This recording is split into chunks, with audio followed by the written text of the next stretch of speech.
Hello সবাইকে, good morning. এ দেখো আমরা সকাল সকাল চলে এসেছি গঙ্গার স্নান করতে। তো মায়াপুরে এসেছি তো প্রসাদটাও খাওয়া তো হলোই না, তো ভাবলাম গঙ্গা স্নানটাই করে নিই। পূর্ণ তো কিছু না কিছু প্রসাদ থেকে না হলেও গঙ্গা স্নানে হবে।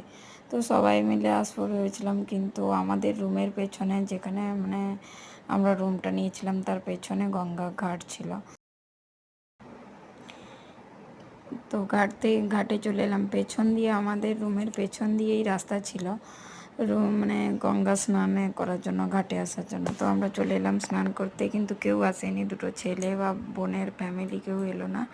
তো আমার দুজন স্বামী স্ত্রী চলে এলাম স্নান করতে। দেখো সকাল সকাল ঘাটে এসে দেখি কতজন স্নান করছে, কাপড় ধুচ্ছে। তো গঙ্গা জলও নেবো আর স্নান করব।